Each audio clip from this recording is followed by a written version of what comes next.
So coming to reading skills, the first topic, there are four language skills, right? Everybody knows what they are: listening, speaking, reading, and writing. So among these four skills, listening and reading, these two are receptive skills. That means when we listen to somebody or when we read something, we are trying to acquire more information, we are trying to gain more knowledge, so we are receiving the information. So that is why these are called receptive skills. Whereas speaking and writing, whatever you have learned, whatever knowledge you possess, you would be exhibiting that via speaking or via writing, right? In order to be proficient in English language, all these four skills are important.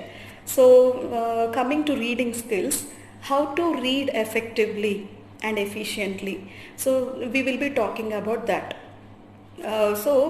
There are different types of reading. What happens when we actually read a passage or a paragraph?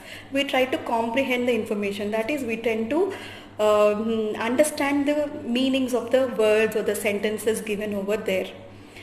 So reading involves word recognition and comprehension, right? So there is a writer called Norman Lewis. He has written a book, How to Read Better and Faster. So he just suggests some techniques like how we can be good readers, right? So now there are different types of reading. One is skimming reading, scanning reading, or close reading, intensive reading, extensive reading, etc. So let us take the example of a paragraph, right? A big passage. In that passage, if you are trying to look at the title of that passage and then what is the first line of the first paragraph, first line of the second paragraph, first line of the third paragraph, and what is the last paragraph and the last line of the last paragraph. So in between also you are reading only a few words or the figures, data, etc. You are trying to get an overall view about that passage. That is called skimming reading. To get an overall view about that passage, we do skimming reading, which means that we are skipping some of the data and we are going with the main points of each and every paragraph, right? And then we have the scanning reading. So scanning reading is also similar to skimming reading. In scanning reading, we just go a little slowly and observe each and every paragraph, and we look for specific information. Usually after a comprehension passage is given, there are questions also, right? So once we read those questions, we'll know what type of questions they are asking, and so keeping those questions in mind, we go to the paragraph and then we try to locate that information. That is called scanning reading. So you are trying to scan the information from the beginning till the end, right? And close reading is the third one, that is intensive reading. You tend to read slowly and clearly and try to internalize the data. That is, you try to understand the data properly, right? Extensive reading means reading extensively. You have many sources and you have many books with you, and in a week if you complete around 2 books or 3 books, that is called extensive reading. You do fast reading wherein you can grasp it quite quickly, and sometimes you can even skip paragraphs that are not interesting, and writers have the tendency to elaborate even a minute detail. Then if you feel that that is not important, definitely you can skip. So that is called the extensive reading, wherein you do lots of fast reading, and that comes with practice, right? Now we will talk about different stages of reading. There are 3 different stages: pre-reading, while reading, and post-reading. So as the titles themselves suggest, pre-reading means before reading, what should you be doing, and while reading, what should you be doing, and post-reading, that is after reading is done, what are the things that students need to do. So firstly, coming to pre-reading.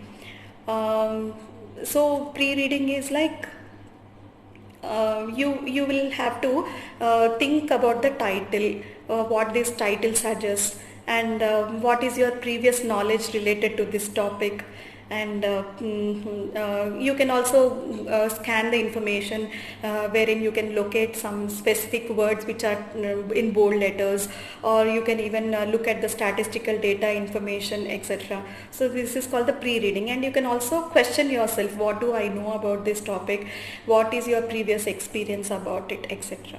Right? And then next comes while reading. While reading, what should you do? You just have to read it slowly and clearly. You can also go for scanning and skimming reading while reading first. After you get a general idea about it, you can take a pencil and go from left to right smoothly, and you need not rotate your eyeballs or the eye movements. So your eyeballs have to move, but not your eyes or your neck or something, right? So read slowly and clearly, and try to comprehend the data, the information which is given over there. And the next one is post reading. After reading, what should you be doing? Like, after reading, what are your own views about that topic? Why did the writer use that particular style or strategy? Why did that writer really take up that topic? Has it got any social relevance? What is your opinion about that topic? If you were given that topic, how would you voice your opinions, etc. So these are the things that you need to do. Right now, there is another technique called the SQ3R method, which is a study technique, which is very useful for the students when they read for their exams especially. So SQ 3 R's, R, R, R.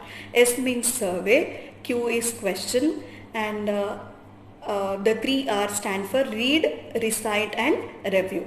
Okay, so now survey is to just survey the entire chapter, let us say the title of that chapter, the number of paragraphs in that chapter, or the side headings, etc.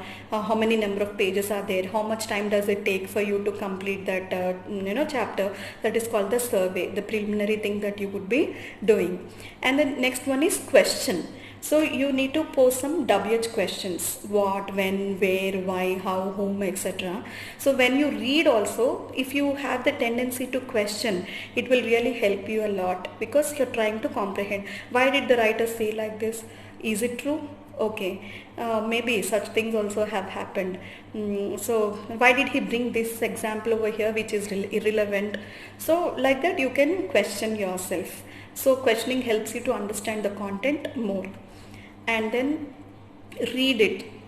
The third one is read it slowly and clearly, and if you want, you can also make notes or jot down the points, or even you can prepare a mind map or a tree diagram, etc.